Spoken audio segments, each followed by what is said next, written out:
Hi guys, this is Paul with Tweaktown. We're here at Storage Visions 2014, continuing our coverage. We're here with Tasia Smith.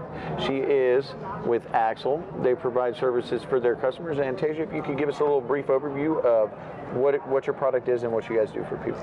Yeah, sure. So we're a radically simple media asset management company, which means what we do is we provide software to our clients to help them catalog the media that they do have, be able to search through it and find stuff more easily, and collaborate on that media without sort of the really high cost of implementation of a more complex system. So when you guys would go to deploy a solution for your customer, what kind of hardware would they need, or can you guys use different kinds of hardware? You're going to install a program, correct? Yeah, it's a software program, and it runs on a Mac with just a regular client edition of OS 10.7, 10.8, 10.9 is in the pipeline. So yeah, usually we install it on a high-end mini Mac or a Mac Pro Tower, and it's as simple as that. Usually a deployment takes under an hour for the base level. So then at that point, what it does is it searches your computer or other types of file systems, like can you support SAN or NAS or remote volumes, correct? Yeah, as long as you can see it as a mounted file system on your computer. Axle, you can tell it to point at a folder, a subfolder, whatever you would like to point it at, and Axle will look through that.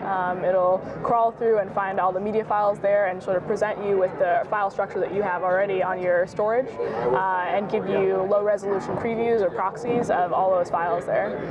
Okay, and so then from there, users can search and use that to kind of manage and collaborate with different people? Yeah, so except for the one computer that Axle is installed on, you access it through a web browser interface. So I could be on a PC, I could be on a Linux machine, as long as I've got an HTML5 compatible browser, and I'm on the same network. I can search through that catalog of media, and you can search, by title. You can search by custom metadata fields that your team adds. You can also search by the metadata it scrapes. So the type of video that you filmed. We also do audio files, images, PDFs. So it's very flexible. So a lot of HD content has, there's really large files. How does this handle when you're accessing that remotely over the network? I mean, is the size of the files going to affect the performance? Not as much as one might think, because we do generate those low resolution proxies. They're H.264, 500 kilobits per second.